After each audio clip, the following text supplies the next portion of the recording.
What up, dudes? It's Gaz, and welcome back to another Warframe video.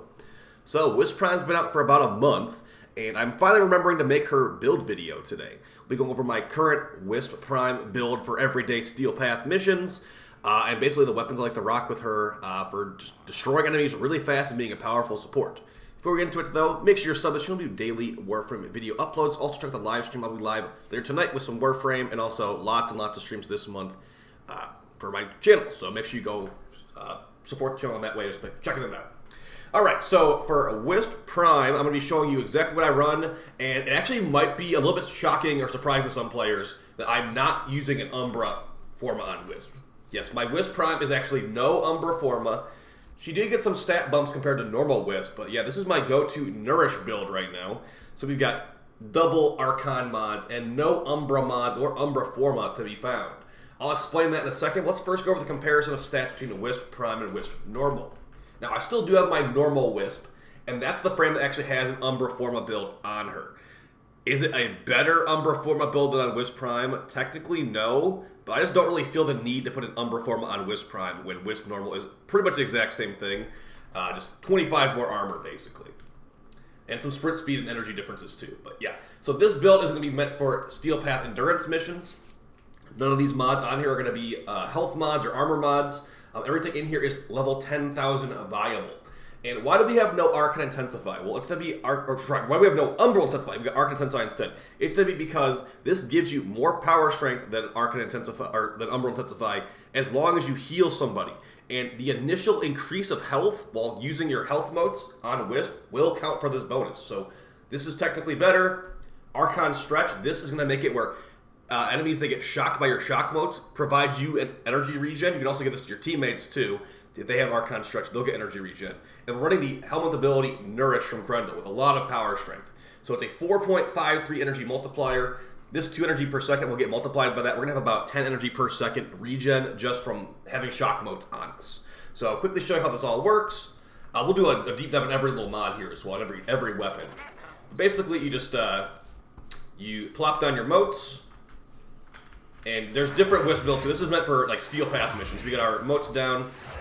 Electric mote is down. Now we didn't have enough energy to actually cast our Nourish. Let's grab that real quick. Okay, now that we cast that, you will see that the energy regen will be quite fast. Right there in the bottom right corner, that's just with Nourish and Archon Stretch. So you pretty much can just like spam your abilities to an extent. Our Breach Surge costs 77 energy on this build, and I believe our Nourish is also 77 energy, and our Ghost Teleport is like 50 energy. So they're getting shocked, we're regenerating energy. Of course, one energy orb will also give us like a full energy pool at this point. So that's how our motes work. We get increased speed from our green one.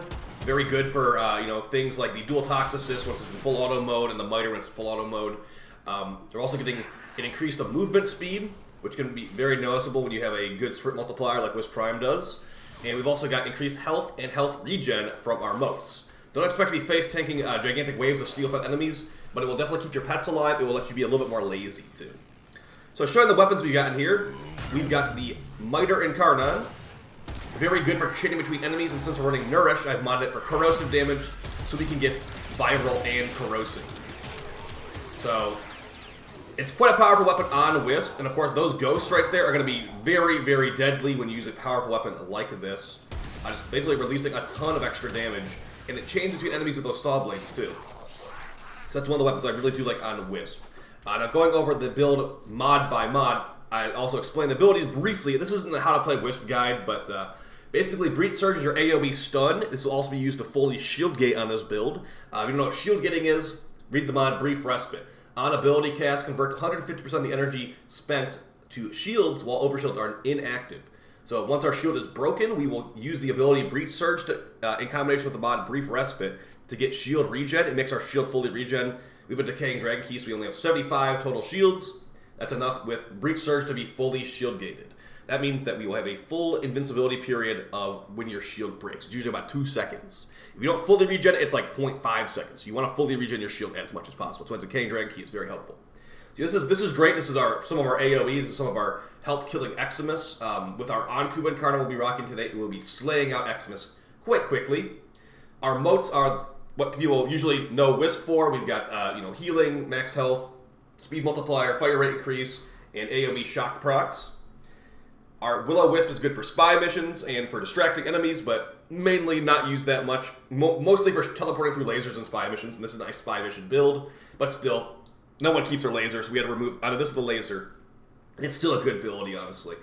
Breach Surge is the main ability that we use here, and then Nourish from Grendel, providing things like a increase to viral damage, an AoE retaliation attack of viral damage, which can proc Breach Surge and kill enemies, energy multiplier, and things of that nature. So very good. This also works for our teammates too. So all of our teammates are getting this buff too, making Wisp even a stronger support. So not only are we increasing their fire rate by 105%, they're also getting a 264% increase to viral damage before Molt Augmented is procced. So very, very nice. And showing some of the weapons we are rocking here, I've got the Miter Incarnon with the evolutions Swift Saw Blades, Swift Deliverance, and Commodore's Fortune. It is meant for nullifiers. You got the Neutralizing Justice mod here for killing nullifier bubbles. Upon the Miter hitting a nullifier bubble, a 90% chance to immediately destroy the nullifier field forever. So it's very good for nullifiers, and in the mission we'll be showing the gameplay footage that it was a nullifier spawning mission.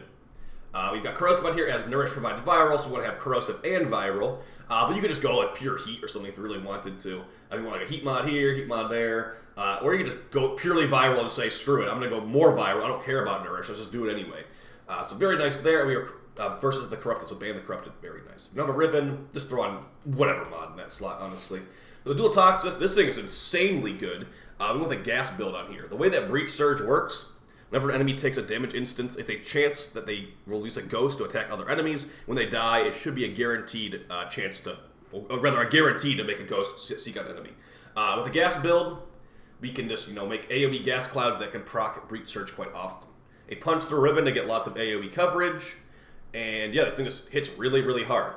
If you're wondering why it says heat on the build and I don't have a gas build on here, when you get a headshot with the Dual Toxins, it gives you plus toxin and will make this a gas build.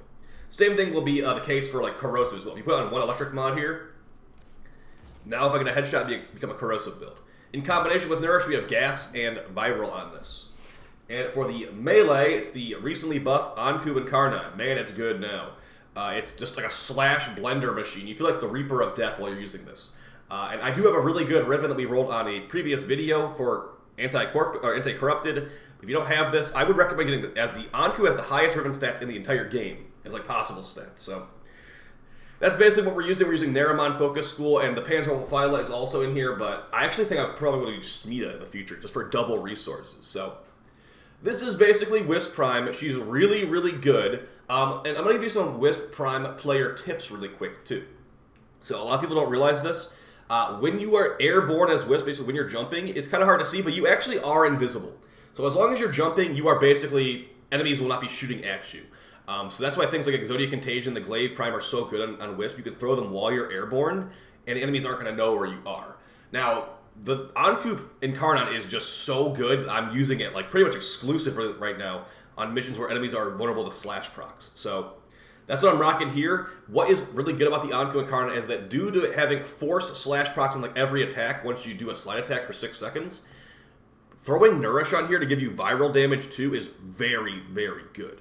And with the Riven I have, a 90% heavy attack efficiency Riven, I can do back-to-back heavy attacks and not even lose that many combo hits. So, yeah, when you're playing Wisp, she's not really an ability DPS frame at all. She's like a support kind of, she's like a mixture of a support and like a little bit of a DPS a little bit, more like an assassin character. She is there to buff herself and her teammates, but also provide a massive AoE blind with Breach Surge that can, cause some really good anti-Eximus, like ghost chaining. So you can take care of big groups of Eximus as Wisp with Breach Surge and like the Anku Incarnate or like a powerful Incarnate weapon very easily. And for this mission we were playing, they were spawning Eximus constantly. I felt like I was actually surrounded by Eximus like at all times at the D point here. So yeah, I've actually been enjoying Steel Path Mithra quite a bit. It's a decent Steel Essence farm. It's a pretty good relic farm, and it's a interception that is pretty much constantly spawning Eximus and enemies, and I find it pretty fun personally. So, for some other tips on Wisp, when you are using Breach Surge, you can just honestly spam Breach Surge on cooldown with this build. As you're regenerating energy constantly, and every orb is giving you a near, like basically a half or 2/3 of your energy pool, as long as you have energy, just cast Breach Surge. There's no reason not to. With this build, it's about a 20 meter range on the blind, I want to say. And that will be very helpful for once you get one enemy dead, the ghost will appear from them. Because when you breach surge an enemy, the ghost will appear from them and attack another enemy. That's very good for chaining kills between enemies. And of course, I'm using the Miter, I'm using the Dual Toxist, I'm using the Anku. Any good meta weapon will be great on Wisp, as she is a damage buffer in ways where she gives fire rate, and also that breach surge gives a damage multiplier on the ghost that is created to attack another enemy. Some other helmets you can use on Wisp are going to be Roar, Dispensary, Ensnare, Eclipse. Basically all the stuff that's already good, to be honest. All the stuff that's already good is good on Wisp because Wisp is already good. And then her laser beam is just not really used that much, unfortunately. As a base damage laser beam is not really what I'm looking to do. I'll be stuck in place these enemies will just be shooting at me. I'll be stuck in place. I'd probably be dead if I was using the laser beam right now. So just use her as a weapon frame, basically, is what I'd recommend to you guys. So that's basically going to be it for the video. That's one of my Wisp builds. That's the Wisp build I use the most, though. I use this is the Wisp build I use in everyday missions.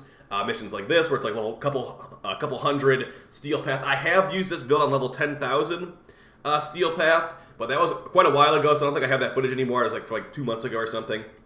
But yeah, she can be great for Steel Path. She will not die. You don't need to mod for armor and health, guys, because your motes do give you health, and then armor is a bad stat at high levels. So unless you're playing normal Steel Path, armor can be okay there.